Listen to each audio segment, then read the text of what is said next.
ਮਾਨਕ ਸਾਹਿਬ ਤੇ ਛਿੰਦਾ ਵਰਗੀਆਂ ਸ਼ਖਸੀਅਤਾਂ ਨੂੰ, ਛਿੰਦਾ ਜੀ ਵਰਗੀਆਂ ਸ਼ਖਸੀਅਤਾਂ ਨੂੰ ਤੁਸੀਂ ਆਪ ਰਿਕਾਰਡ ਕੀਤਾ। ਜਦੋਂ ਤੁਸੀਂ ਉਹਨਾਂ ਨੂੰ ਰਿਕਾਰਡ ਕਰਦੇ ਸੀ, ਲਾਈਵ ਸੁਣਦੇ ਸੀ, ਆਪਣੇ ਆਪ 'ਚ ਇੱਕ ਵੱਖਰਾ ਐਕਸਪੀਰੀਅੰਸ, ਕੋਈ ਗੱਲ ਉਸ ਤਰ੍ਹਾਂ ਦਾ ਕੋਈ ਕਿੱਸਾ ਕੋਈ ਸ਼ੇਅਰ ਕਰਨਾ ਚਾਹੋ ਜਦੋਂ ਮਾਨਕ ਸਾਹਿਬ ਆਪ ਇੱਥੇ ਆ ਕੇ ਗਾਉਂਦੇ ਸੀ? ਦੇਖੋ ਜੀ, ਇਹਨਾਂ ਦੋਨਾਂ ਦੇ ਜਿਹੜਾ ਉਹਨਾਂ ਦੋਨਾਂ ਦੀ ਆਵਾਜ਼ ਦੀ ਕੁਆਲਿਟੀ ਦਾ ਫਰਕ ਸੀਗਾ। ਮਾਨਕ ਸਾਹਿਬ ਵੀ ਬਹੁਤ ਉੱਪਰ ਤੱਕ ਆਵਾਜ਼ ਚੁੱਕਦੇ ਸੀਗੇ ਜੀ, ਔਰ ਥੱਲੇ ਵੀ ਆਉਣਾ, ਉੱਪਰ ਜਾਣਾ। ਉਹਨਾਂ ਦੀ ਉਹਨਾਂ ਨੂੰ ਉਹ ਸਮਝਣਾ ਪੈਂਦਾ ਸੀ ਵੀ ਉਹਨਾਂ ਦੀ ਆਵਾਜ਼ ਕਿਸ ਤਰ੍ਹਾਂ ਦੀ ਹੈ ਔਰ ਕਿਸ ਤਰ੍ਹਾਂ ਉਹਨਾਂ ਨੇ ਗਾਣਾ। ਸੋ ਲੈਵਲ ਤੁਸੀਂ ਉਸ ਹਿਸਾਬ ਨਾਲ ਰੱਖਦੇ ਸੀਗੇ ਕਿ ਇਹਨਾਂ ਨੇ ਇਹ ਜਿੱਥੋਂ ਤੱਕ ਵੀ ਚੁੱਕਣਗੇ ਆਵਾਜ਼, ਤਾਂ ਕਿ ਉਹ ਡਿਸਟੋਰਟ ਨਾ ਹੋਵੇ। ਵੈਸੇ ਤਾਂ ਉਹਦੇ 'ਚ ਕੋਈ ਬਹੁਤਾ ਡਰ ਵਾਲੀ ਗੱਲ ਨਹੀਂ ਸੀ, ਕਿਉਂਕਿ ਐਨਾਲੌਗ ਦੇ ਵਿੱਚ ਡਿਸਟੋਰਸ਼ਨ ਨਹੀਂ ਹੁੰਦੀ। ਤੁਸੀਂ ਬਹੁਤ ਉੱਪਰ ਤੱਕ ਤੁਸੀਂ ਰਿਕਾਰਡ ਕਰ ਲਓ, ਓਵਰ ਲੈਵਲ ਕਰ ਦਿਓ ਤੇ ਡਿਸਟੋਰਸ਼ਨ ਨਹੀਂ ਹੁੰਦੀ। ਡਿਜੀਟਲ ਵਿੱਚ ਤਾਂ ਬਹੁਤ ਜਲਦੀ ਹੋ ਜਾਂਦੀ ਹੈ। ਤੇ ਸੁਰਿੰਦਰ ਛਿੰਦਾ ਦਾ ਤੇ ਮਤਲਬ ਇਹ ਸੀਗਾ ਕਿ ਉਹ ਤਕਰੀਬਨ ਵੌਇਸ ਕੁਆਲਿਟੀ ਵੱਲੋਂ ਤਾਂ ਮੇਰੇ ਫੇਵਰੇਟ ਰਹੇ ਨੇ, ਕਿਉਂਕਿ ਮਾਈਕ ਤੇ ਜਾ ਕੇ ਜਦੋਂ ਉਹਨਾਂ ਨੇ ਬੋਲਣਾ ਜਾਂ ਗਾਣਾ ਤੇ ਸਾਨੂੰ ਇਹ ਲੱਗਦਾ ਸਾਡੇ ਮੋਨੀਟਰ ਰੂਮ 'ਚ ਨਾ ਜਿਵੇਂ ਕਮਰਾ ਭਰ ਗਿਆ ਹੁੰਦਾ ਆਵਾਜ਼ ਨਾਲ। ਕਿਆ ਬਾਤ ਹੈ! ਇੰਨੀ ਜ਼ਬਰਦਸਤ ਆਵਾਜ਼, ਬਹੁਤ ਹੀ ਅੱਛੀ ਆਵਾਜ਼ ਤੇ ਟਿਪੀਕਲ ਮਾਈਕਰੋਫੋਨ ਕੁਆਲਿਟੀ ਆਵਾਜ਼ ਜਿਹੜੀ ਹੁੰਦੀ ਹੈ। ਮਤਲਬ ਜੇ ਉਹ ਕੋਲ ਬਹਿ ਕੇ ਤੁਹਾਡੇ ਗਾਣਗੇ ਤੇ ਇੱਕ ਸ਼ਾਇਦ ਨਾਰਮਲ ਆਵਾਜ਼ ਲੱਗੇਗੀ, ਬਟ ਜਦੋਂ ਮਾਈਕ ਤੇ ਗਾਣਾ ਉਦੋਂ ਤੱਕ ਕਮਾਲ ਹੋ ਜਾਂਦੀ ਸੀ ਉਹਨਾਂ ਦੀ। ਅਸੀਂ ਬਿਜ਼ਨਸ ਪੱਖ ਤੋਂ ਵੀ ਅਗਰ ਸੋਚੀਏ ਤਾਂ ਇੱਕ ਬਿਜ਼ਨਸ ਪੱਖ ਦੇ ਲਈ ਵੀ ਸਟੂਡੀਓ ਖੜਾ ਕੀਤਾ ਜਾ ਸਕਦਾ, ਕਿਉਂਕਿ ਮੈਂ ਚੰਡੀਗੜ੍ਹ 'ਚ ਦੇਖ ਰਿਹਾ ਕਿ ਕੰਮ ਕੋਈ ਹੋਰ ਨੇ, ਪੈਸ਼ਨ ਕੋਈ ਹੋਰ ਆ, ਬਟ ਇੱਕ ਪ੍ਰੋਫੈਸ਼ਨ ਬਣਾ ਲਿਆ, ਪੈਸੇ ਦੀ ਇਨਕਮ ਲਈ ਸਟੂਡੀਓ ਖੜਾ ਕਰਤਾ ਕਿ ਇਹਨੂੰ ਯੂਜ਼ ਕਰੀ ਜਾਓ। ਇਹ ਗੱਲ ਠੀਕ ਹੈ ਤੁਹਾਡੀ ਜੀ। ਸਾਡੇ ਇੱਥੇ ਕੀ ਹੋਇਆ ਕਿ ਜਦੋਂ ਅਸੀਂ ਸਟੂਡੀਓ ਬਣਾਇਆ ਸੀ ਨਾ, ਤੇ ਕਿਉਂਕਿ ਇੰਨੀ ਲੰਬੀ ਬੁਕਿੰਗ ਸਾਡੀ ਐਡਵਾਂਸ ਹੁੰਦੀ ਸੀ, ਸਾਰਾ ਕੁਝ ਹੁੰਦਾ ਸੀਗਾ, ਤੇ ਕਈਆਂ ਨੂੰ ਇਹ ਆਈਡੀਆ ਆਇਆ, ਜਿਹੜੇ ਸਾਡੇ ਕਲਾਇੰਟ ਸੀਗੇ, ਕਈਆਂ ਨੂੰ ਇਹ ਆਈਡੀਆ ਆਇਆ ਕਿ ਕਿਉਂ ਨਾ ਅਸੀਂ ਰਿਕਾਰਡਿੰਗ ਸਟੂਡੀਓ ਲਾ ਲਈਏ। ਇਹ ਉਹਨਾਂ ਦਾ ਪੈਸ਼ਨ ਨਹੀਂ ਸੀਗਾ, ਔਰ ਮੈਂ ਨਹੀਂ ਸਮਝਦਾ ਵੀ ਜਿੰਨੇ ਵੀ ਸਟੂਡੀਓ ਲੱਗੇ ਨੇ ਉਹਨਾਂ ਦੇ ਜਿਹੜੇ ਮਾਲਕ ਨੇ ਉਹਨਾਂ ਨੂੰ ਆਪ ਨੂੰ ਰਿਕਾਰਡਿੰਗ ਬਾਰੇ ਕੁਝ ਵੀ ਪਤਾ ਹੈ।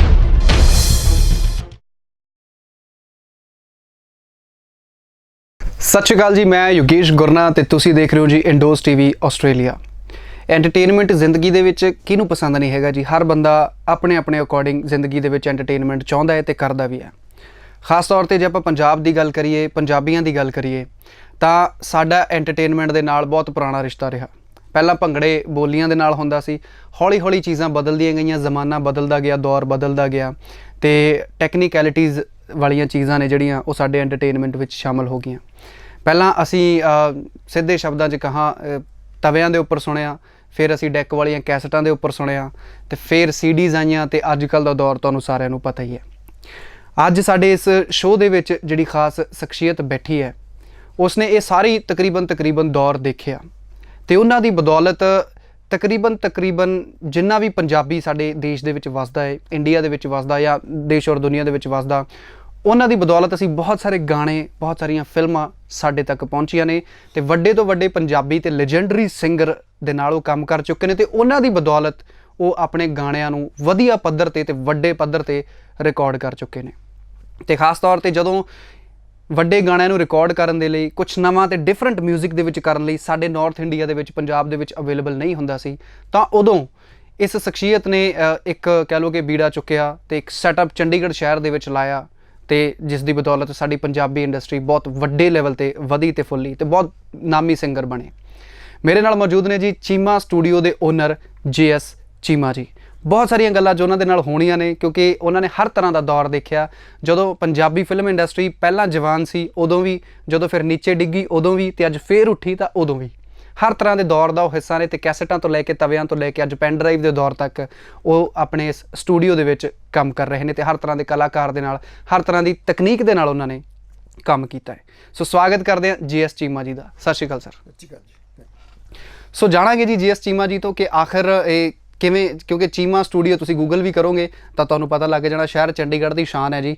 ਤੇ ਕਿਸੇ ਵੀ ਸਿੰਗਰ ਨੂੰ, ਵੱਡੇ ਭਾਵੇਂ ਤੁਸੀਂ ਲੈਜੈਂਡ ਦੀ ਗੱਲ ਕਰ ਲਓ, ਮਾਨ ਸਾਹਿਬ ਤੋਂ ਲੈ ਕੇ ਮਾਨਕ ਸਾਹਿਬ ਤੱਕ, ਕਿਸੇ ਵੀ ਸਿੰਗਰ ਨਾਲ ਗੱਲ ਕਰ ਲਓ ਤਾਂ ਚੀਮਾ ਸਟੂਡੀਓ ਨੂੰ ਸਾਰੇ ਕਹਿਣਗੇ ਕਿ ਹਾਂ, ਸਾਡੀ ਜ਼ਿੰਦਗੀ ਦੀਆਂ ਕੁਝ ਖਾਸ ਯਾਦਾਂ ਇਸ ਸਟੂਡੀਓ ਦੇ ਨਾਲ ਜੁੜੀਆਂ ਹੋਈਆਂ ਨੇ।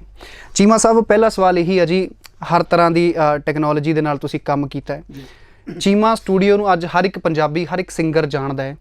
ਇਹ ਆਈਡੀਆ ਕਿਵੇਂ ਆਇਆ ਸ਼ਹਿਰ ਚੰਡੀਗੜ੍ਹ ਦੇ ਵਿੱਚ ਸਟੂਡੀਓ ਲਾਉਣ ਦਾ, ਉਹ ਵੀ 1990 ਦੇ ਦਿਨਾਂ ਦੇ ਵਿੱਚ, ਜਦੋਂ ਕਿ ਇਹੋ ਜਿਹੀ ਕੋਈ ਚੀਜ਼ ਕਿਸੇ ਦੇ ਦਿਮਾਗ 'ਚ ਆਉਂਦੀ ਨਹੀਂ ਸੀ? ਐਕਚੁਅਲੀ ਜਦੋਂ ਪਹਿਲਾਂ ਫਿਲਮਾਂ ਬਣਾਈਆਂ ਤੇ ਜਦੋਂ ਅਸੀਂ ਦੇਖਿਆ ਵੀ ਇੱਥੇ ਫੈਸਿਲਿਟੀਜ਼ ਨਹੀਂ ਹੈਗੀਆਂ ਜੀ, ਹਰ ਚੀਜ਼ ਬੰਬੇ ਜਾ ਕੇ ਕੀਤੀ ਜਾਂਦੀ ਸੀ, ਤੇ ਇਹ ਸੀਗਾ ਵੀ ਇੱਥੇ ਕੁਝ ਹੋਣਾ ਚਾਹੀਦਾ ਜਿਹਦੇ ਨਾਲ ਅਸੀਂ ਇੱਥੇ ਸਾਰਾ ਕੁਝ ਇੱਥੇ ਕਰ ਸਕੀਏ।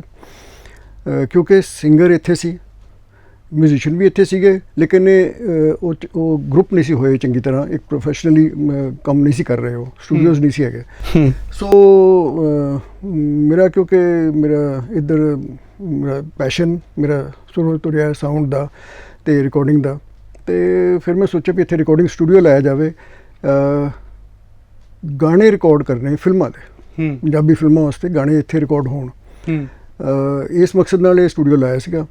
ਔਰ ਜਦੋਂ ਸਟੂਡੀਓ ਲਾਇਆ ਸੀਗਾ ਉਹ ਉਹਨਾਂ ਦਿਨਾਂ ਦੇ ਵਿੱਚ ਨਾਰਦਰਨ ਇੰਡੀਆ ਦੇ ਵਿੱਚ, ਇਨਕਲੂਡਿੰਗ ਦਿੱਲੀ, ਨਾਰਦਰਨ ਇੰਡੀਆ ਦੇ ਵਿੱਚ ਮਲਟੀ ਟਰੈਕ ਸਿਸਟਮ, ਯਾਨੀ ਕਿ 8 ਟਰੈਕ ਦੀ ਮਸ਼ੀਨ ਕੋਈ ਨਹੀਂ ਸੀ। ਔਰ ਉਦੋਂ ਅਸੀਂ ਪਹਿਲੀ ਵਾਰੀ ਲਿਆਂਦੀ, 28 ਜਨਵਰੀ 1990 ਵਿੱਚ ਇਹ ਪਹਿਲੀ ਰਿਕਾਰਡਿੰਗ ਸਾਡੀ ਹੋਈ ਹੈ। ਔਰ ਉਦੋਂ ਤੋਂ ਲੈ ਕੇ ਅਸੀਂ ਫਿਰ ਇਨੋਵੇਟ ਹੀ ਕਰਦੇ ਰਹੇ ਹਾਂ, ਕਿਹੜਾ ਮਾਈਕਰੋਫੋਨ ਹੋਏਗਾ। ਨੋਇਮਨ ਮਾਈਕਰੋਫੋਨ ਜਿਹੜੇ ਜਰਮਨ ਮਾਈਕਰੋਫੋਨਸ ਨੇ, ਜਿਹੜੇ ਕਿ ਜਿਹਦੇ ਬਗੈਰ ਇੱਕ ਸਟੂਡੀਓ ਨੂੰ ਸਟੂਡੀਓ ਨਹੀਂ ਮੰਨਿਆ ਜਾਂਦਾ, ਉਹ ਵੀ ਅਸੀਂ ਪਹਿਲੀ ਵਾਰੀ ਲੈ ਕੇ ਆਏ। ਡੈਟ ਮਸ਼ੀਨ, ਐਨਾਲੌਗ ਮਸ਼ੀਨਾਂ ਦੇ ਵਿੱਚ ਅਸੀਂ ਸਟੂਡਰ ਦੀਆਂ ਮਸ਼ੀਨਾਂ ਲਿਆਂਦੀਆਂ, ਜਿਹੜੀਆਂ ਕਿ ਵਰਲਡ ਵਾਈਡ ਸਟੂਡੀਓਜ਼ ਜਾਣਦੇ ਨੇ ਉਸ ਕੰਪਨੀ ਨੂੰ, ਉਹ ਸਾਰਾ ਲਿਆਂਦਾ। ਇਹਦੇ ਵਿੱਚ ਮੈਂ ਸ਼ੌਕ ਕਰਕੇ ਮੈਂ ਕਦੀ ਕੋਸਟ ਕੰਸੀਡਰੇਸ਼ਨ ਨਹੀਂ ਰੱਖੀ ਵੀ ਇਹਦੀ ਕੀਮਤ ਕਿੰਨੀ ਹੈ, ਮਹਿੰਗਾ ਹੈ, ਸਸਤਾ, ਮੈਨੂੰ ਅੱਗੋਂ ਵਾਰਾ ਖਾਏਗਾ ਨਹੀਂ ਖਾਏਗਾ, ਕਿਉਂਕਿ ਸ਼ੌਕ ਸੀਗਾ ਕਿ ਅੱਛੀ ਕੁਆਲਿਟੀ ਹੋਣੀ ਚਾਹੀਦੀ ਹੈ। ਸੋ ਮਸ਼ੀਨਾਂ ਲਿਆ ਕੇ ਲਿਆਂਦੀਆਂ। ਉਹਦਾ ਸਾਨੂੰ ਫਾਇਦਾ ਇਹ ਹੋਇਆ ਕਿ ਸਾਡੀ ਕੁਆਲਿਟੀ ਬੜੀ ਅੱਛੀ ਬਾਹਰ ਮਾਰਕੀਟ ਵਿੱਚ ਆ ਰਹੀ ਸੀਗੀ, ਬਹੁਤ ਅੱਛੀ ਆ ਰਹੀ ਸੀ। ਔਰ ਉਹਦੇ ਨਾਲ ਫਿਰ ਅਸੀਂ ਗਰੋ ਕਰਦੇ ਰਹੇ। ਉਸ ਵਕਤ ਦੇ ਜਿੰਨੇ ਨਾਮੀ ਸਿੰਗਰ ਵੀ ਸੀ, ਨਵੇਂ ਸਿੰਗਰ ਵੀ ਜਿਹੜੇ ਆਏ, ਜਾਂ ਜਿਨ੍ਹਾਂ ਨੇ ਪਹਿਲੀ ਵਾਰੀ ਸਟੂਡੀਓ 'ਚ ਆ ਕੇ ਮਾਈਕਰੋਫੋਨ ਦੇ ਸਾਹਮਣੇ ਖੜੇ ਹੋਏ, ਜਿਹੜੇ ਉਹ ਵੀ ਬਹੁਤ ਤਾਦਾਦ ਵਿੱਚ ਆਏ। ਮਿਊਜ਼ਿਕ ਡਾਇਰੈਕਟਰ ਇੱਥੇ ਪੈਦਾ ਹੋਏ, ਬਹੁਤ ਕੁਛ ਇੱਥੇ ਹੋਇਆ। ਔਰ ਮੇਰੇ ਖਿਆਲ ਹੈ ਕਿ ਜਿਹੜਾ ਉਹ ਦੌਰ ਅਸੀਂ ਦੇਖਿਆ 90 ਤੋਂ ਲੈ ਕੇ 96, 97, 98 ਤੱਕ, ਕਿ ਐਡਵਾਂਸ ਬੁਕਿੰਗ ਚੱਲਦੀ ਹੈ 2 ਮਹੀਨੇ ਦੀ, 2.5 ਮਹੀਨੇ ਦੀ, 3 ਮਹੀਨੇ ਦੀ ਐਡਵਾਂਸ ਬੁਕਿੰਗ ਚੱਲਦੀ ਹੈ। ਔਰ ਜੇ ਜੰਮੂ ਤੋਂ ਕੋਈ ਰਾਗੀ ਸਿੰਘ ਵੀ ਆਉਂਦੇ ਸੀ ਤਾਂ ਉਹ ਵੀ ਇੱਥੇ ਆਉਂਦੇ ਸੀ। ਜੇ ਕਿਸੇ ਨੇ ਕੈਥਲ ਤੋਂ ਆਉਣਾ ਹੈ ਉਹਨੇ ਵੀ ਇੱਥੇ ਆਉਣਾ ਹੈ, ਜੇ ਫਿਰੋਜ਼ਪੁਰ ਤੋਂ ਆਉਣਾ ਹੈ, ਹਿਮਾਚਲ ਤੋਂ ਆਉਣਾ ਹੈ, ਉਹ ਸਾਰੇ ਇੱਥੇ ਆਉਂਦੇ ਸੀਗੇ। ਔਰ ਰਾਗੀ, ਬਹੁਤ ਵੱਡੇ ਵੱਡੇ ਰਾਗੀ, ਹਰਜਿੰਦਰ ਸਿੰਘ ਜੀ, ਪ੍ਰੋਫੈਸਰ ਦਰਸ਼ਨ ਸਿੰਘ, ਇਹ ਸਾਰਿਆਂ ਨੂੰ ਮੈਂ ਰਿਕਾਰਡ ਕੀਤਾ ਹੋਇਆ ਪਹਿਲਾਂ ਜੀ। ਔਰ ਬੜਾ ਅੱਛਾ ਲੱਗਦਾ ਹੈ ਜਦੋਂ ਪਿੱਛੇ ਸੋਚੀਦਾ ਵੀ ਅਸੀਂ ਕਿੰਨਾ ਕੰਮ ਕੀਤਾ। ਲੇਕਿਨ ਉਹਦੇ ਵਿੱਚ ਇਹ ਹੈ ਕਿ ਨਾਲ ਦੇ ਨਾਲ ਕੁਆਲਿਟੀ ਮੇਨਟੇਨ ਰੱਖੀ ਹੈ, ਜਿਹਦੇ ਵਿੱਚ ਸਾਡੀ ਆਪਣੀ ਸੂਝ-ਬੂਝ ਵੀ ਹੈ ਔਰ ਅੱਛੀਆਂ ਮਸ਼ੀਨਾਂ ਵੀ ਹੈ। ਦੋਨੋਂ ਚੀਜ਼ਾਂ ਮਿਲ ਕੇ ਇਹ ਚੀਜ਼ ਇਹ ਕਰਦੀਆਂ ਨੇ। ਚੀਮਾ ਸਾਹਿਬ, ਜਦੋਂ ਸਟੂਡੀਓ ਲਾਇਆ ਤੁਸੀਂ, ਉਦੋਂ ਕਿਸੇ ਨੇ ਕੋਈ ਰੋਕਿਆ ਹੋਵੇ ਜਾਂ ਕਿਹਾ ਹੋਵੇ ਕਿ ਤੁਸੀਂ ਐਡੀ ਵੱਡੀ ਇਨਵੈਸਟਮੈਂਟ ਕਰਨ ਜਾ ਰਹੇ ਹੋ, ਇਹਦਾ ਕੋਈ ਫਿਊਚਰ ਨਹੀਂ ਲੱਗ ਰਿਹਾ? ਕਿਉਂਕਿ ਉਸ ਟਾਈਮ ਤਾਂ ਕੋਈ ਬਹੁਤਾ ਵੱਡਾ ਫਿਊਚਰ ਦਿਖਾਈ ਵੀ ਨਹੀਂ ਦੇ ਰਿਹਾ ਸੀ। ਕੀ ਸੋਚ ਸੀ? ਪੈਸ਼ਨ ਤੁਹਾਡਾ ਸੀ, ਪਰ ਉਸ ਤੋਂ ਇਲਾਵਾ ਹੋਰ ਕੀ ਸੋਚ ਸੀ ਕਿ ਮੈਂ ਸਟੂਡੀਓ ਅੱਗੇ ਲੈ ਕੇ ਜਾਣਾ, ਜਾਂ ਸਿਰਫ ਪੈਸ਼ਨ ਦੀ ਬਦੌਲਤ ਤੁਸੀਂ ਸਟੂਡੀਓ ਸਟਾਰਟ ਕੀਤਾ? ਪੈਸ਼ਨ ਸੀਗਾ ਰਿਕਾਰਡਿੰਗ ਸਟੂਡੀਓ ਦਾ, ਔਰ ਜ਼ਰੂਰਤ ਮੈਨੂੰ ਲੱਗ ਰਹੀ ਸੀ ਵੀ ਇੱਥੇ ਲੋਕਲ ਕੰਮ ਹੋਏਗਾ, ਫਿਲਮਾਂ ਦਾ ਕੰਮ ਹੋਏਗਾ ਕਮ ਸੇ ਕਮ। ਲੇਕਿਨ ਅਸੀਂ ਫਿਲਮਾਂ ਤੋਂ ਇਲਾਵਾ ਹੋਰ ਵੀ ਬੜਾ ਕੰਮ ਕੀਤਾ ਇੱਥੇ। ਜਿਹੜੀਆਂ ਲੁਧਿਆਣੇ ਦੀਆਂ ਬਹੁਤ ਮਸ਼ਹੂਰ ਕੰਪਨੀਆਂ ਜਿਹੜੀਆਂ ਰਿਕਾਰਡਿੰਗਸ ਕਰਦੀਆਂ ਸੀਗੀਆਂ, ਉਹ ਸਾਰੀਆਂ ਨੇ ਕੀਤਾ। ਬਠਿੰਡੇ ਦੀ ਕੰਪਨੀਆਂ ਨੇ ਕੀਤਾ ਇੱਥੇ। ਮੇਰੇ ਖਿਆਲ ਹੈ ਕਿ ਉਹ ਸਾਨੂੰ ਕਈ ਵਾਰੀ ਹੁਣ ਮੌਕਾ ਮਿਲਦਾ ਤਾਂ ਸਾਨੂੰ ਯਾਦ ਕਰਦੇ ਨੇ ਵੀ ਜੀ ਉਦੋਂ ਰਿਕਾਰਡਿੰਗ ਬੜੀ ਅੱਛੀ ਆਪਾਂ ਕੀਤੀ, ਸਾਰਾ ਕੁਛ ਕੀਤਾ। ਕਿਉਂਕਿ ਉਸ ਵੇਲੇ ਇੰਨੀ ਦੂਰੋਂ ਉਹਨਾਂ ਨੂੰ ਆਉਣਾ ਪੈਂਦਾ ਸੀ, ਔਰ ਜਿਹੜੀ ਕੁਆਲਿਟੀ ਮਿਲਦੀ ਸੀ ਉਹਨਾਂ ਨੂੰ, ਉਹ ਕਈ ਵਾਰੀ ਉਹਨਾਂ ਨੂੰ ਮਲਟੀ ਟਰੈਕ ਉਹਨਾਂ ਨੂੰ ਦਿੱਲੀ 'ਚ ਨਹੀਂ ਸੀ ਮਿਲਦਾ। ਕੀ ਬਾਤ! ਇਹ ਟਰੈਕ ਦਾ ਦਿੱਲੀ ਨਹੀਂ ਸੀ ਮਿਲਦਾ, ਇਸ ਕਰਕੇ ਉਹ ਇੱਥੇ ਆਉਂਦੇ ਸੀਗੇ। ਫਿਰ ਇਹ ਸੀਗਾ ਵੀ ਮਿਊਜ਼ੀਸ਼ੀਅਨਸ ਦਾ ਗਰੁੱਪ ਲੋਕਲ ਜਿਹੜਾ ਸੀਗਾ ਉਹ ਬਹੁਤ ਹੀ ਸ਼ਾਨਦਾਰ ਸੀ, ਬਹੁਤ ਅੱਛੇ ਮਿਊਜ਼ੀਸ਼ੀਅਨ ਸੀ ਉਹ। ਮੈਂ ਤਾਂ ਇਹ ਕਹਿੰਦਾ ਜੀ ਕਿ ਮੈਂ ਮਿਊਜ਼ਿਕ ਦੀ ਮੈਨੂੰ ਸਮਝ ਕਹਿ ਲਓ, ਸੁਰ ਤਾਲ ਦੀ ਸਮਝ ਜਿਹੜੀ ਹੈ ਉਹਨਾਂ ਨਾਲ ਵਿਚਰ ਕੇ ਹੀ ਹੋਈ ਹੈ। ਸਾਰੇ ਉਹਨਾਂ ਨਾਲ ਇੰਟਰੈਕਟ ਕਰਕੇ ਮੈਂ ਬਹੁਤ ਕੁਝ ਸਿੱਖਿਆ। ਅਤੇ ਅੱਜ ਦੇ ਦੌਰ ਦੇ ਵਿੱਚ ਹੁਣ ਘੱਟੋ ਘੱਟ ਇੰਨੀ ਸਮਝ ਆ ਗਈ ਹੈ ਵੀ ਆਹ ਚੀਜ਼ ਬੇਸੁਰੀ ਹੈ, ਆਹ ਬੇਤਾਲੀ ਹੈ, ਜਾਂ ਕਿਸ ਤਰ੍ਹਾਂ ਉਹ ਫਰਕ ਪਤਾ ਲੱਗਿਆ, ਔਰ ਬੜਾ ਕੁਝ ਸਿੱਖਿਆ ਉਹਨਾਂ ਕੋਲੋਂ। 3 ਤਰ੍ਹਾਂ ਦੇ ਦੌਰ ਤੁਸੀਂ ਦੇਖ ਲਏ, ਕੈਸਟਾਂ ਵਾਲਾ, ਸੀਡੀਆਂ ਵਾਲਾ, ਤੇ ਅੱਜ ਕੱਲ੍ਹ ਟੈਕਨੀਕਲ ਵੀ ਆ ਗਿਆ। ਦੌਰ ਯਾਦ ਆਉਂਦਾ ਤੁਹਾਨੂੰ ਕੈਸਟਾਂ ਵਾਲਾ? ਕਿਹੜੇ ਦੌਰ ਨੂੰ ਬੈਸਟ ਮੰਨਦੇ ਹੋ? ਕਿਉਂਕਿ ਉਹਨਾਂ ਦਿਨਾਂ ਦੇ ਵਿੱਚ ਜਦੋਂ ਕੈਸਟਾਂ ਵਾਲਾ ਦੌਰ ਸੀ ਤਾਂ ਚੀਮਾ ਸਟੂਡੀਓ ਤੋਂ ਇਲਾਵਾ ਦੂਜੀ ਆਪਸ਼ਨ ਪੂਰੀ ਇੰਡਸਟਰੀ ਕੋਲ ਨਹੀਂ ਸੀ। ਭਾਵੇਂ ਕੋਈ ਲੈਜੈਂਡਰੀ ਸਿੰਗਰ ਆ, ਚਾਹੇ ਕੋਈ ਵੱਡਾ ਐਕਟਰ ਆ, ਤਾਂ ਚੀਮਾ ਸਟੂਡੀਓ ਉਹਦੀ ਇੱਕ ਆਪਸ਼ਨ ਹੁੰਦਾ ਸੀ। ਉਸ ਦੌਰ ਨੂੰ ਯਾਦ ਕਰਦੇ ਹੋ ਤੁਸੀਂ? ਉਹ ਦੌਰ ਇਸ ਕਰਕੇ ਯਾਦ ਆਉਂਦਾ ਜੀ ਇੱਕ ਤਾਂ ਸਾਡਾ ਬੀਤੇ ਹੋਇਆ ਕੱਲ ਹੈ ਉਹ ਇੱਕ ਪਹਿਲੀ ਗੱਲ ਤੇ ਹੈ। ਦੂਜੀ ਗੱਲ ਇਸ ਕਰਕੇ ਯਾਦ ਆਉਂਦਾ ਕਿਉਂਕਿ ਉਹ ਕੁਆਲਿਟੀ ਡਿਜੀਟਲ ਤੇ ਨਹੀਂ ਮਿਲ ਰਹੀ ਸਾਨੂੰ ਹੁਣ। ਕੀ ਬਾਤ ਹੈ। ਉਹ ਜਿਹੜੀ ਐਨਾਲੌਗ ਤੇ ਜਿਹੜੀ ਆਵਾਜ਼ ਜਿਹੜੀ ਸਾਊਂਡ ਹੁੰਦੀ ਸੀਗੀ ਉਹ ਬਹੁਤ ਹੀ ਅੱਛੀ ਆਵਾਜ਼ ਸੀ, ਬੜਾ ਅੱਛਾ ਡੈਪਥ ਹੁੰਦੀ ਸੀ ਉਹਦੇ ਵਿੱਚ। ਵਾਰਮਥ ਔਰ ਡੈਪਥ ਇਹ ਦੋ ਲਫ਼ਜ਼ ਇਸਤੇਮਾਲ ਕੀਤੇ ਜਾਂਦੇ ਨੇ ਐਨਾਲੌਗ ਸਾਊਂਡ ਵਾਸਤੇ। ਉਹ ਚੀਜ਼ ਡਿਜੀਟਲ ਵਿੱਚੋਂ ਮਿਕਸਿੰਗ ਹੈ। ਡਿਜੀਟਲ ਦੇ ਵਿੱਚ ਇਹਨਾਂ ਚੀਜ਼ਾਂ ਨੂੰ ਕਿਉਂਕਿ ਹੁਣ ਕੀ ਹੈ ਕਿ ਹੁਣ ਅਸੀਂ ਕਈ ਵਾਰੀ ਐਡਸ ਦੇਖਦੇ ਹਾਂ, ਫਲਾਣੀ ਚੀਜ਼ ਆਈ ਹੈ ਜੀ ਡਿਜੀਟਲ ਨਵੀਂ ਆਈ ਹੈ, ਉਹਦੇ 'ਚ ਲਿਖਿਆ ਹੁੰਦਾ ਹੈ ਐਨਾਲੌਗ ਲਾਈਕ ਕੁਆਲਿਟੀ। ਤੇ ਮਤਲਬ ਟਾਰਗੇਟ ਉਹੀ ਹੈ ਵੀ ਅਸੀਂ ਐਨਾਲੌਗ ਦੀ ਸਾਊਂਡ ਲੈਣੀ ਹੈ ਇਸ ਤੋਂ। ਲੇਕਿਨ ਪਲੱਗਇਨ ਬਣ ਰਹੇ ਨੇ, ਬੜਾ ਕੁਝ ਹੋ ਰਿਹਾ ਹੈ, ਤਰ੍ਹਾਂ ਤਰ੍ਹਾਂ ਦੇ ਪਲੱਗਇਨਸ ਬਣ ਰਹੇ ਨੇ ਸਿਰਫ ਇਸ ਕਰਕੇ ਕਿ ਅਸੀਂ ਉਹ ਅਚੀਵ ਕਰਨਾ ਜੋ ਐਨਾਲੌਗ ਦੇ ਸਾਊਂਡ ਹੁੰਦਾ ਸੀਗਾ। ਤੇ ਉਹ ਤਾਂ ਓਰੀਜਨਲੀ ਸੀਗਾ ਹੀ ਐਨਾਲੌਗ ਦੇ ਵਿੱਚ, ਬਿਲਕੁਲ। ਲੇਕਿਨ ਉਹਦੀ ਕਨਵੀਨੀਅੰਸ ਜਿਹੜੀ ਹੈ ਹੁਣ ਲੱਗਦਾ ਕਿ ਜੀ ਬੜਾ ਸਲੋ ਹੈ, ਟੇਪ ਇੱਕ ਵਾਰੀ ਅੱਗੇ ਜਾਂਦੀ ਹੈ ਉਹਨੂੰ ਰੀਵਾਈਂਡ ਕਰਨਾ ਪੈਂਦਾ, ਬੜਾ ਸਲੋ ਹੈ। ਹੁਣ ਕੀ ਹੈ ਕਿ ਹੁਣ ਤੁਸੀਂ ਇੱਕ ਬਟਨ ਦਬਿਆ ਤੇ ਰੀਵਾਈਂਡ ਹੋ ਗਈ, ਸਾਰਾ ਕੁਝ ਹੋ ਗਿਆ। ਬਟ ਕਿਤੇ ਨਾ ਕਿਤੇ ਕੋਈ ਚੀਜ਼ ਤਾਂ ਮਿਸਿੰਗ ਹੈ ਉਹਦੇ ਵਿੱਚ। ਡਿਜੀਟਲ ਤੇ ਦੁਨੀਆ ਹੁਣ ਪੂਰੀ ਬਦਲ ਗਈ ਹੈ ਚੀਮਾ ਸਾਹਿਬ। ਤੁਹਾਨੂੰ ਲੱਗਦਾ ਵੀ ਜਿੱਦਾਂ ਕਿ ਤੁਸੀਂ ਗੱਲ ਕੀਤੀ ਕਿ ਐਨਾਲੌਗ ਦੀ ਕੁਆਲਿਟੀ ਜ਼ਿਆਦਾ ਹੈ, ਫਿਰ ਵੀ ਦੁਨੀਆ ਡਿਜੀਟਲ ਤੇ ਕਿਉਂ ਗਈ? ਤੁਹਾਨੂੰ ਲੱਗਦਾ ਕਿ ਕੰਮ ਆਸਾਨ ਕਰਤਾ ਡਿਜੀਟਲ ਨੇ ਤਾਂ ਕਰਕੇ? ਜੀ ਆਸਾਨ ਕਰਤਾ। ਹੁਣ ਕੀ ਹੈ ਕਿ ਹੁਣ ਤੁਸੀਂ ਇੱਕ ਕੰਪਿਊਟਰ ਲੈਂਦੇ ਹੋ, ਤੁਹਾਡੇ ਕੋਲ ਬੜੇ ਸਸਤੇ ਸਾਊਂਡ ਕਾਰਡ ਆ ਜਾਂਦੇ ਨੇ। ਹੁਣ ਇੱਕ ਸਾਊਂਡ ਕਾਰਡ ਆ ਗਿਆ ਤੁਹਾਡੇ ਕੋਲ, ਤੁਸੀਂ ਉਹ ਸ਼ਾਇਦ 2000 ਤੋਂ ਵੀ ਘੱਟ ਹੈ ਉਹਦੀ ਪ੍ਰਾਈਸ। ਤੁਸੀਂ ਉਹਦੇ ਤੇ ਆਪਣਾ ਰਿਕਾਰਡਿੰਗ ਕਰੋ ਜੋ ਮਰਜ਼ੀ। ਹੁਣ ਤਾਂ ਤੁਸੀਂ ਆਪਣੇ ਫੋਨ ਤੇ ਵੀ ਰਿਕਾਰਡਿੰਗ ਕਰ ਸਕਦੇ ਹੋ। ਫੋਨ ਤੇ ਰਿਕਾਰਡਿੰਗਾਂ ਕਰਕੇ ਵੀ ਲੋਕੀ YouTube ਤੇ ਪਾ ਰਹੇ ਨੇ ਸਾਰਾ। ਇੱਕ ਬੜੀ ਇੰਟਰਸਟਿੰਗ ਗੱਲ ਹੋਈ ਜੀ ਮੇਰੇ ਨਾਲ ਇੱਕ ਵਾਰੀ। ਇੱਥੇ ਨਾ ਮੈਂ ਜਦੋਂ ਸਟੂਡੀਓ ਪਹੁੰਚਿਆ ਸਵੇਰੇ ਤੇ ਕੁਝ ਯੰਗਸਟਰਸ ਆਏ ਹੋਏ ਸੀ, ਉਹਨਾਂ ਨੇ ਕੋਈ ਰਿਕਾਰਡਿੰਗ ਕਰਨੀ ਸੀ। ਤੋ ਹਲੇ ਸਟੂਡੀਓ ਖੁੱਲ੍ਹਿਆ ਨਹੀਂ ਸੀ ਤੇ ਉਦੋਂ ਉਹ ਵੇਟ ਕਰ ਰਹੇ ਸੀ। ਉਹ ਨਾ ਇੱਕ ਫੋਨ ਦੇ ਉੱਤੇ ਕੁਝ ਸੁਣ ਰਹੇ ਸੀ। ਹੁਣ ਫੋਨ ਦੇ ਸਪੀਕਰ ਦੀ ਆਵਾਜ਼ ਕਿਸ ਤਰ੍ਹਾਂ ਦੀ ਹੁੰਦੀ ਹੈ ਸਾਨੂੰ ਸਾਰਿਆਂ ਨੂੰ ਪਤਾ ਹੈ। ਬਿਲਕੁਲ। ਉਹ ਤੇ ਸੁਣ ਰਹੇ ਸੀ ਔਰ ਬਹੁਤ ਹੀ ਮਜ਼ਾ ਲੈ ਰਹੇ ਸੀ ਉਹ। ਮੇਰੇ ਦਿਮਾਗ 'ਚ ਗੱਲ ਆਈ ਕਿ ਮੈਂ ਜਦੋਂ ਛੋਟਾ ਸੀ ਨਾ, ਉਹਨਾਂ ਦਿਨਾਂ 'ਚ ਉਹ ਜਿਹੜਾ HMV ਦਾ ਗ੍ਰਾਮੋਫੋਨ ਚਾਬੀ ਵਾਲਾ ਹੁੰਦਾ ਸੀ, ਉਹਦੇ ਵਿੱਚ ਕੋਈ ਇਲੈਕਟ੍ਰੋਨਿਕਸ ਨਹੀਂ ਸੀ ਹੁੰਦੀ। ਉਹਦੇ ਤੇ ਇੱਕ ਸਿਰਫ ਉਹਦੀ ਇੱਕ ਸਾਊਂਡ ਹੈਡ ਹੁੰਦਾ ਸੀ ਜਿਹਦੇ 'ਚੋਂ ਆਵਾਜ਼ ਆਉਂਦੀ ਸੀਗੀ। ਇਹ ਉਸ ਤਰ੍ਹਾਂ ਦੀ ਆਵਾਜ਼ ਆ ਰਹੀ ਸੀ ਜੀ। ਤੇ ਮੈਂ ਕਿਹਾ ਉਹਨਾਂ ਦਿਨਾਂ ਦੇ ਵਿੱਚ ਉਹ ਸਾਊਂਡ ਜਿਹੜੀ ਸੀ ਔਰ ਅੱਜ ਹੁਣ ਇਹਨਾਂ ਨੂੰ ਇਹ ਸਾਊਂਡ ਅੱਛੀ ਲੱਗ ਰਹੀ ਹੈ ਤੇ ਆਪਾਂ ਘੁੰਮਾ ਕੇ ਉੱਥੇ ਹੀ ਆ ਗਏ ਹਾਂ। ਕੀ ਬਾਤ ਹੈ। ਬਿਲਕੁਲ। ਅਸੀਂ ਮਤਲਬ ਵਧਿਆ ਕੀ ਹੋਇਆ?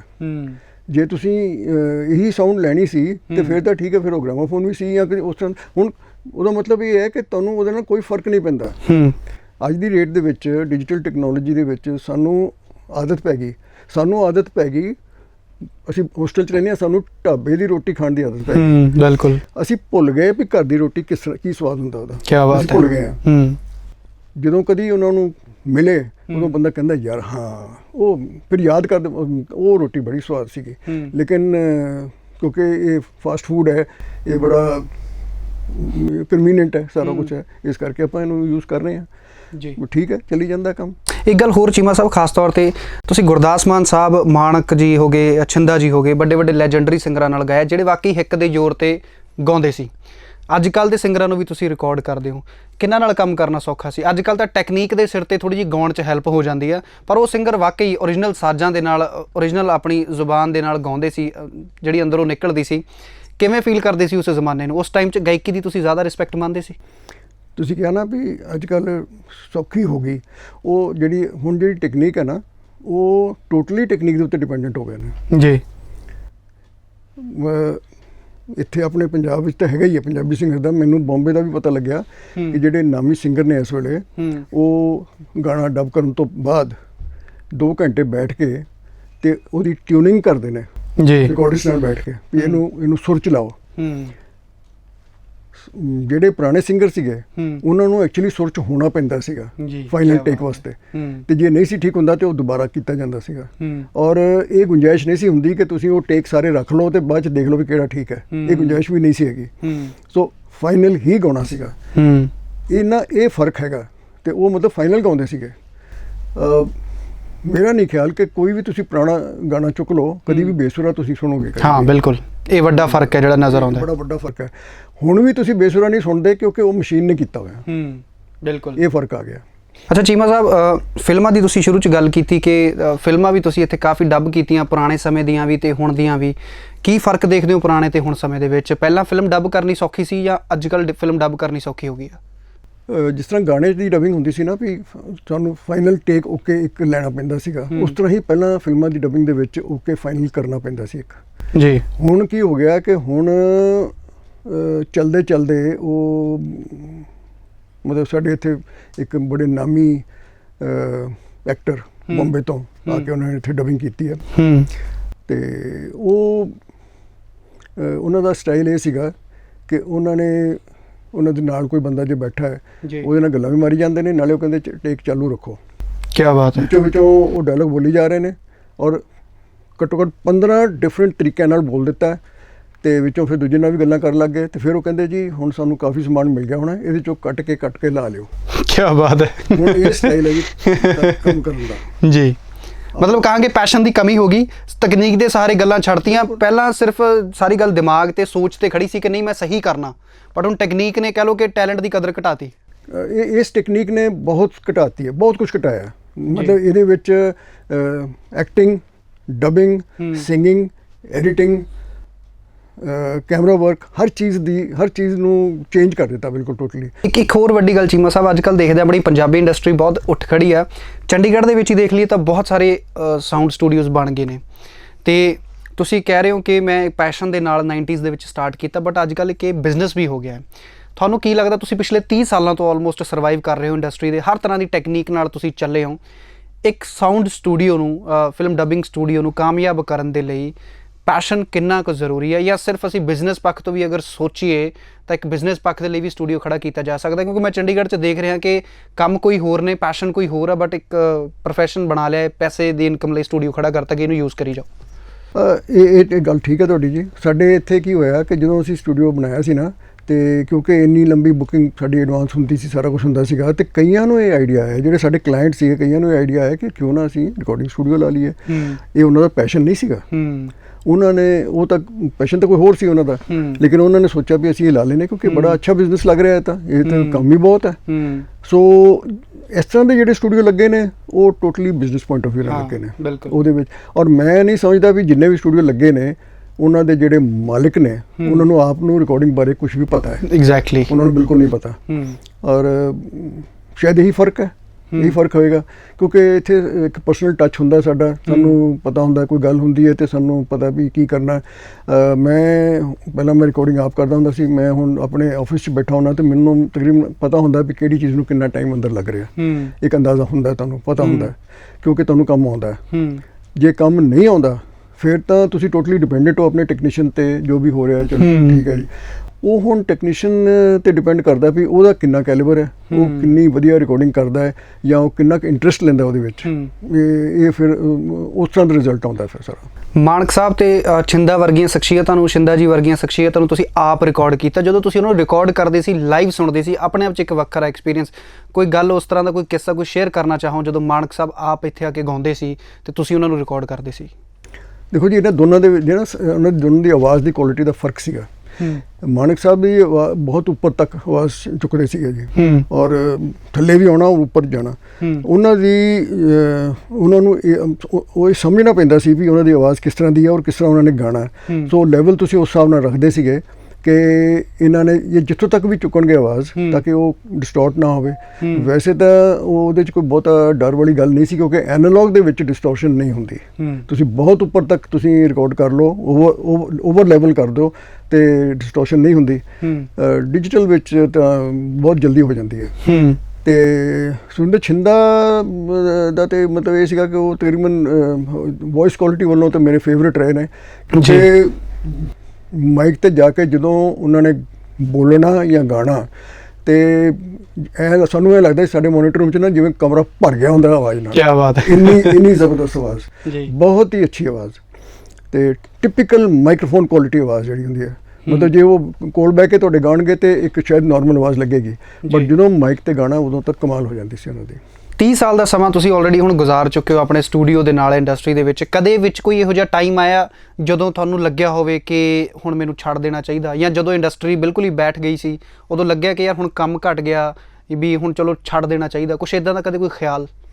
ਜਿੱਥੋਂ ਤੱਕ ਡਬਿੰਗ ਦਾ ਹਿਸਾਬ ਹੈ ਨਾ ਜੀ, ਮੈਨੂੰ ਕਿਉਂਕਿ ਜਦੋਂ ਇੰਡਸਟਰੀ ਨੇ ਗਰੋ ਕੀਤਾ ਇਨ terms of number of films ਜੀ। ਬਹੁਤ ਜ਼ਿਆਦਾ ਫਿਲਮਾਂ ਬਣ ਰਹੀਆਂ ਨੇ, ਇਹ ਗਰੋਥ ਇਹ ਗਰੋਥ ਸ਼ਾਇਦ ਬਹੁਤ ਹੈਲਦੀ ਨਹੀਂ ਹੁੰਦੀ, ਬਟ ਫਿਰ ਵੀ ਨੰਬਰ ਆਫ ਫਿਲਮ ਬਹੁਤ ਜ਼ਿਆਦਾ ਜਦੋਂ ਹੋ ਗਈਆਂ ਤੇ ਕਈ ਸਟੂਡੀਓਜ਼ ਨੇ ਇੱਕ ਡਬਿੰਗ ਸਟੂਡੀਓ ਦੇ ਨਾਲ ਦੂਜਾ ਵੀ ਲਾ ਲਿਆ। ਹਾਂਜੀ ਬਿਲਕੁਲ। ਤੇ ਤੀਜੇ ਦੇ ਵੀ ਪ੍ਰਪੋਜ਼ਲ ਬਣ ਗਈ। ਮੈਨੂੰ ਪਤਾ ਲੱਗਿਆ ਇਸ ਗੱਲ ਦਾ, ਕਈਆਂ ਨੇ ਮੈਨੂੰ ਕਿਹਾ ਤੁਸੀਂ 2 ਕਰ ਲਓ, ਐਂ ਕਰ ਲਓ। ਮੈਂ ਕਿਹਾ ਜੀ ਮੈਂ ਇਹ ਨਹੀਂ ਕਰਨਾ ਚਾਹੁੰਦਾ, ਕਿਉਂਕਿ ਇਹ ਚੀਜ਼ ਇਹ ਫੇਜ਼ਡ ਹੈ ਨਾ, ਇਹ ਫੇਜ਼ ਨੇ, ਇਹ ਟੈਂਪਰੇਰੀ ਹੈ, ਇਹ ਆਉਂਦਾ ਜਾਂਦਾ ਰਹੇਗਾ ਤੇ ਜਦੋਂ ਇਹ ਜਾਏਗਾ ਉਸ ਵੇਲੇ ਸਾਡੇ 2 ਸਟੂਡੀਓ ਵਿਹਲੇ ਹੋਣਗੇ। ਹਾਂ ਬਿਲਕੁਲ। ਤੋ ਇਹ ਦੌਰ ਆਉਂਦੇ ਰਹੇ ਨੇ, ਕਈ ਵਾਰੀ ਵਿਹਲੇ ਵੀ ਹੋਏ ਨੇ, ਕਈ ਵਾਰੀ ਇਹ ਹੋਇਆ ਅਪ ਐਂਡ ਡਾਊਨ ਹੋਇਆ, ਲੇਕਿਨ ਹੁਣ ਕਿਉਂਕਿ ਇੰਨੀ ਗਰੋ ਕਰ ਗਈ ਇੰਡਸਟਰੀ, ਹੁਣ ਤਾਂ ਜਿੰਨੀਆਂ ਵੀ ਫਿਲਮਾਂ ਬਣ ਰਹੀਆਂ ਨੇ ਸਾਰਿਆਂ ਨੂੰ ਸਟੂਡੀਓ ਮਿਲ ਜਾਂਦਾ, ਆਰਾਮ ਨਾਲ ਮਿਲ ਜਾਂਦਾ, ਆਰਾਮ ਨਾਲ ਹੋ ਜਾਂਦੀ ਗੱਲ। ਚੰਨ ਪਰਦੇਸੀ ਦੀ ਗੱਲ ਕਰੀਏ, ਮੈਂ ਦਰਸ਼ਕਾਂ ਨੂੰ ਦੱਸਣਾ ਚਾਹੂੰਗਾ ਕਿ ਚੀਮਾ ਸਾਹਿਬ ਉਹਨਾਂ ਸ਼ਖਸੀਅਤਾਂ ਦੇ ਵਿੱਚ ਨੇ ਜਿਨ੍ਹਾਂ ਨੇ ਚੰਨ ਪਰਦੇਸੀ ਵਰਗੀ ਫਿਲਮ ਸਾਨੂੰ ਦਿੱਤੀ ਹੈ। ਚੰਨ ਪਰਦੇਸੀ ਦਾ ਆਈਡੀਆ ਕਿਵੇਂ ਮਨ 'ਚ ਆਇਆ ਤੇ ਉਸ ਟਾਈਮ ਦੀ ਸਭ ਤੋਂ ਵੱਡੇ ਬਜਟ ਦੀ ਫਿਲਮ ਸੀ, ਤਕਰੀਬਨ 13 ਲੱਖ ਰੁਪਇਆ, ਕਹਿ ਲਓ 13-14 ਲੱਖ ਰੁਪਇਆ ਉਸ ਫਿਲਮ ਤੇ ਲੱਗਿਆ, ਜੋ ਕਿ ਅੱਜ ਦੇ ਹਿਸਾਬ ਨਾਲ ਗੱਲ ਕਰੀਏ ਤਾਂ ਮੈਂ ਕਹੂੰਗਾ ਕਿ 8-10 ਕਰੋੜ ਰੁਪਏ ਕਿਸੇ ਫਿਲਮ ਤੇ ਆਪਾਂ ਲਾ ਰਹੇ ਹਾਂ, ਜੋ ਕਿ ਵੱਡੀ ਗੱਲ ਆ। ਇਹ ਆਈਡੀਆ ਕਿਵੇਂ ਆਇਆ ਤੇ ਕਿਵੇਂ ਸੋਚ ਲਿਆ ਕਿ ਅਸੀਂ ਇੰਨਾ ਬਜਟ ਲਾ ਦਈਏ, ਕਿਉਂਕਿ ਉਸ ਟਾਈਮ ਰਿਕਵਰੀ ਦੀ ਬੜੀ ਟੈਨਸ਼ਨ ਰਹਿੰਦੀ ਸੀ। ਰਿਕਵਰੀ ਦੀ ਟੈਨਸ਼ਨ ਤਾਂ ਅੱਜ ਵੀ ਰਹਿੰਦੀ ਆ, ਪਰ ਉਹਨਾਂ ਟਾਈਮ ਵਿੱਚ ਤੁਸੀਂ ਕਿਵੇਂ ਐਕਸਪੈਕਟ ਕਰ ਲਿਆ ਕਿ ਜੋ ਇੰਡਸਟਰੀ 4-5 ਲੱਖ ਦੀ ਰਿਕਵਰੀ ਔਖੀ ਦਿੰਦੀ ਸੀ, ਉਹ 14 ਲੱਖ ਦੀ ਰਿਕਵਰੀ ਕਿਵੇਂ ਦੇ ਦੂ? ਅਸੀਂ ਨਾ ਸੋਚਿਆ ਹੀ ਨਹੀਂ ਰਿਕਵਰੀ ਬਾਰੇ ਜੀ।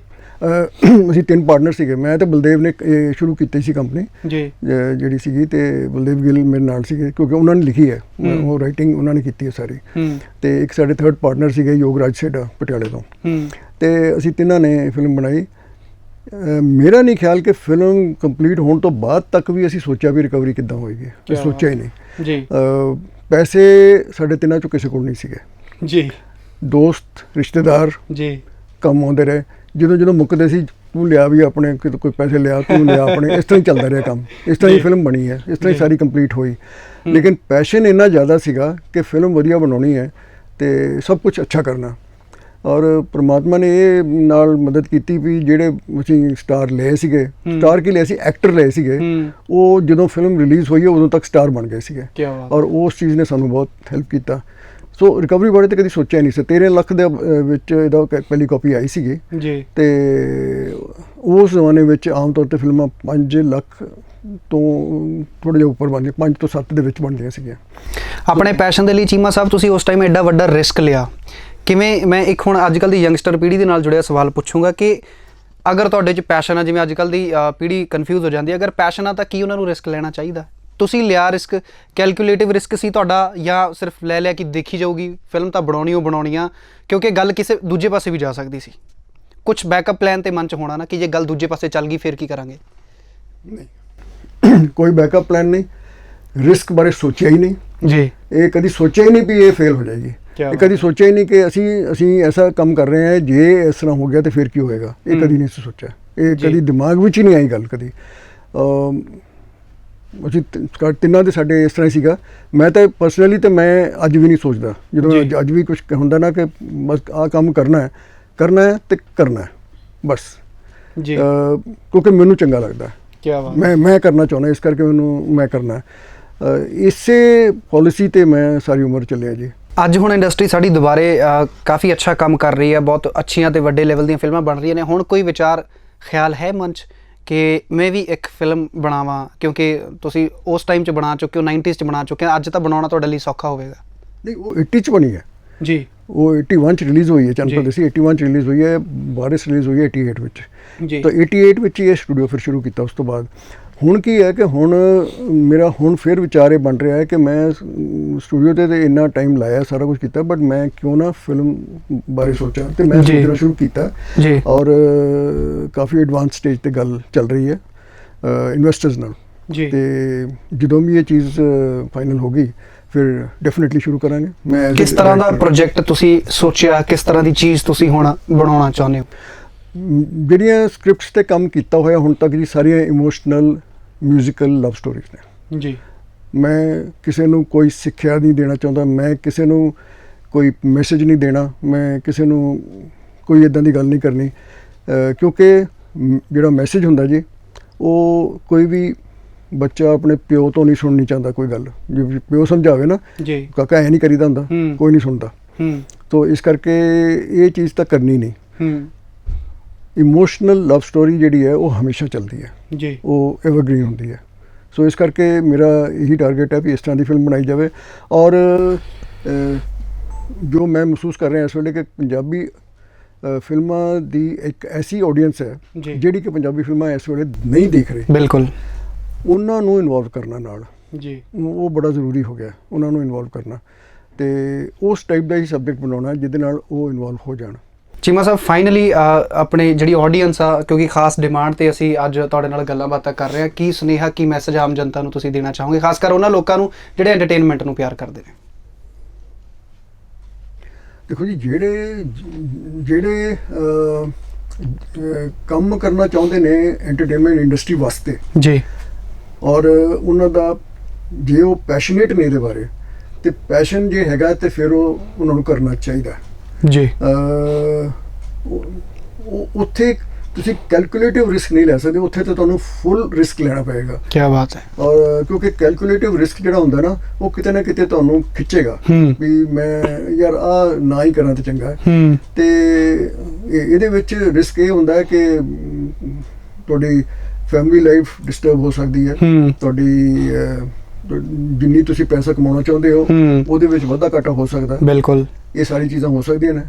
ਲੇਕਿਨ ਅਲਟੀਮੇਟਲੀ ਜਿਵੇਂ ਮੈਂ ਹੁਣ ਫੀਲ ਕਰ ਰਿਹਾ, ਅੱਜ ਮੈਨੂੰ ਪੂਰੀ ਤਸੱਲੀ ਹੈ, ਮੈਨੂੰ ਇੰਨੀ ਸੈਟੀਸਫੈਕਸ਼ਨ ਹੈ ਆਪਣੀ ਲਾਈਫ ਦੇ ਨਾਲ ਕਿ ਮੈਂ ਜੋ ਚਾਹਿਆ ਉਹ ਮੈਂ ਕੀਤਾ। ਸੋ ਦੋਸਤੋ, ਇਹ ਸੀ ਅੱਜ ਸਾਡੇ ਪ੍ਰੋਗਰਾਮ ਦੇ ਵਿੱਚ JS ਚੀਮਾ ਸਾਹਿਬ, ਜਿਨ੍ਹਾਂ ਨੇ 30 ਸਾਲ ਐਂਟਰਟੇਨਮੈਂਟ ਇੰਡਸਟਰੀ ਨੂੰ ਦਿੱਤੇ ਨੇ ਤੇ ਅੱਜ ਜਿਸ ਲੈਵਲ ਤੇ ਸਾਡੀ ਪੰਜਾਬੀ ਐਂਟਰਟੇਨਮੈਂਟ ਇੰਡਸਟਰੀ ਖੜੀ ਆ, ਕੈਸਟ ਵਾਲੇ ਦੌਰ ਤੋਂ ਲੈ ਕੇ ਅੱਜ ਪੈਨ ਡਰਾਈਵ ਦੇ ਦੌਰ ਤੱਕ, ਟੈਕਨੀਕਲ ਡਿਜੀਟਲ ਦੌਰ ਤੱਕ, ਚੀਮਾ ਸਟੂਡੀਓ ਦਾ ਨਾਂ ਹਮੇਸ਼ਾ ਯਾਦ ਰਹੂਗਾ। ਤੇ ਹਰ ਇੱਕ ਲੈਜੈਂਡਰੀ ਸਿੰਗਰ ਜਿਹਨੂੰ ਤੁਸੀਂ ਜਾਣਦੇ ਹੋ, ਜਿਨ੍ਹਾਂ ਦੇ ਤੁਸੀਂ ਫੈਨ ਹੋ, ਭਾਵੇਂ ਪੁਰਾਣਿਆਂ ਦੀ ਗੱਲ ਕਰ ਲਈਏ ਜਾਂ ਨਵੇਂ ਦੀ ਗੱਲ ਕਰ ਲਈਏ, ਤਾਂ ਚੀਮਾ ਸਟੂਡੀਓ ਦੇ ਥਰੂ ਉਹਨਾਂ ਦਾ ਕੋਈ ਨਾ ਕੋਈ ਰਿਸ਼ਤਾ ਰਿਹਾ ਹੈ। ਚੀਮਾ ਸਟੂਡੀਓ ਦੇ ਵਿੱਚ ਤਿਆਰ ਹੋਏ ਵੇ ਲੈਜੈਂਡਰੀ ਗਾਣੇ ਅੱਜ ਵੀ ਸਾਡੀਆਂ ਗੱਡੀਆਂ ਦੇ ਵਿੱਚ ਵੱਜਦੇ ਨੇ। ਤੇ ਚੀਮਾ ਸਾਹਿਬ ਇੱਕ ਇਹੋ ਜਿਹੀ ਸ਼ਖਸੀਅਤ ਨੇ ਜਿਨ੍ਹਾਂ ਨੇ ਲਗਾਤਾਰ 30 ਸਾਲ ਤੋਂ ਇਹ ਕੰਮ ਪੈਸ਼ਨੇਟਲੀ ਕੀਤਾ, ਤੇ ਉਸ ਟਾਈਮ ਸ਼ੁਰੂ ਕੀਤਾ ਜਦੋਂ ਸ਼ਾਇਦ ਕੋਈ ਐਡਾ ਖਾਸ ਫਿਊਚਰ ਵੀ ਨਜ਼ਰ ਨਹੀਂ ਆਉਂਦਾ ਸੀ, ਤੇ ਉਸ ਟਾਈਮ ਮੋਟੀ ਇਨਵੈਸਟਮੈਂਟ ਕੀਤੀ ਤੇ ਆਪਣੇ ਪੈਸ਼ਨ ਦੀ ਖਾਤਰ ਇਸ ਸਟੂਡੀਓ ਨੂੰ ਅੱਗੇ ਵਧਾਇਆ। ਤੇ ਅੱਜ ਪੰਜਾਬੀ ਫਿਲਮ ਇੰਡਸਟਰੀ ਦਾ ਜਦੋਂ ਨਾਂ ਲਿਆ ਜਾਂਦਾ ਹੈ ਤਾਂ ਚੀਮਾ ਸਟੂਡੀਓ ਇੱਕ ਬ੍ਰਾਂਡ ਦੇ ਰੂਪ ਦੇ ਵਿੱਚ ਸਾਹਮਣੇ ਆਉਂਦਾ ਸੀ। ਯੰਗਸਟਰ ਦੇ ਲਈ ਇੱਕ ਬਹੁਤ ਵੱਡੀ ਚੀਮਾ ਸਰ ਇਨਸਪੀਰੇਸ਼ਨ ਨੇ ਕਿ ਕੋਈ ਵੀ ਕੰਮ ਕਰੋ, ਅਗਰ ਪੈਸ਼ਨ ਨਾਲ ਕਰੋ ਤਾਂ ਡੈਫੀਨੇਟਲੀ ਤੁਸੀਂ ਉੱਥੇ ਸਕਸੈਸ ਹਾਸਲ ਕਰ ਸਕਦੇ ਹੋ। ਆਸਟ੍ਰੇਲੀਆ ਦੇ ਸਰੋਤਿਆਂ ਦੀ ਸਪੈਸ਼ਲ ਡਿਮਾਂਡ ਸੀ ਕਿ ਚੀਮਾ ਸਾਹਿਬ ਨੂੰ ਅਸੀਂ ਤੁਹਾਡੇ ਰੂਬਰੂ ਕਰਵਾਈਏ। ਸੋ ਬਹੁਤ ਸਾਰੀਆਂ ਚੀਜ਼ਾਂ ਤੁਸੀਂ ਚੀਮਾ ਸਾਹਿਬ ਤੋਂ ਜਾਣੀਆਂ, ਤੇ ਸਾਡੇ ਵੱਲੋਂ ਚੀਮਾ ਸਟੂਡੀਓ ਨੂੰ ਆਲ ਦ ਬੈਸਟ। ਇਸੇ ਤਰ੍ਹਾਂ ਹੀ ਪੰਜਾਬੀ ਫਿਲਮ ਇੰਡਸਟਰੀ ਤੇ ਮਿਊਜ਼ਿਕ ਇੰਡਸਟਰੀ ਦੇ ਵਿੱਚ ਆਪਣਾ ਯੋਗਦਾਨ ਪਾਉਂਦੇ ਰਹਿਣ, ਤੇ ਉਮੀਦ ਹੈ ਬੜੀ ਜਲਦੀ, ਜਿੱਦਾਂ ਕਿ ਸਰ ਨੇ ਦੱਸਿਆ, ਕਿ ਇੱਕ ਹੋਰ ਖੂਬਸੂਰਤ ਫਿਲਮ ਜਿੱਦਾਂ ਕਿ ਚੰਨ ਪਰਦੇਸੀ ਅੱਜ ਵੀ ਜਦੋਂ ਵੇਖਦੇ ਹਾਂ ਤੇ ਕਿਆ ਬਾਤ ਹੈ ਜੀ, ਇਹੀ ਸ਼ਬਦ ਮੂੰਹ ਚੋਂ ਨਿਕਲਦਾ ਹੈ। ਤੇ ਉਮੀਦ ਕਰਦੇ ਹਾਂ ਕਿ ਨੈਕਸਟ ਪ੍ਰੋਜੈਕਟ ਜੋ ਚੀਮਾ ਸਰ ਲੈ ਕੇ ਆ ਰਹੇ ਨੇ ਉਹ ਵੀ ਡੈਫੀਨੇਟਲੀ ਸ਼ਾਨਦਾਰ ਹੋਊਗਾ। ਤੇ ਅੱਜ ਜਿਹੜਾ ਫਿਲਮਾਂ ਦਾ ਫਲੋ ਆ ਉਹਦੇ ਵਿੱਚ ਹੋਰ ਜ਼ਿਆਦਾ ਚੀਮਾ ਸਟੂਡੀਓ ਵੱਲੋਂ, ਚੀਮਾ ਸਰ ਵੱਲੋਂ 4 ਚੰਨ ਲੱਗਣਗੇ ਇਹਨਾਂ ਦੇ ਦੁਆਰਾ ਬਣਾਈ ਗਈ ਫਿਲਮ ਦੇ ਦੁਆਰਾ। ਸੋ ਇਸ ਖਾਸ ਮੁਲਾਕਾਤ ਦੇ ਵਿੱਚ ਫਿਲਹਾਲ ਇੰਨਾ ਹੀ ਜੀ। ਇੰਡੋਜ਼ TV ਆਸਟ੍ਰੇਲੀਆ ਦੇ ਸਾਰੇ ਸਰੋਤਿਆਂ ਨੂੰ ਮੇਰੇ ਵੱਲੋਂ ਤੇ ਚੀਮਾ ਸਰ ਵੱਲੋਂ ਪਿਆਰ ਭਰੀ ਸਤਿ ਸ਼੍ਰੀ ਅਕਾਲ।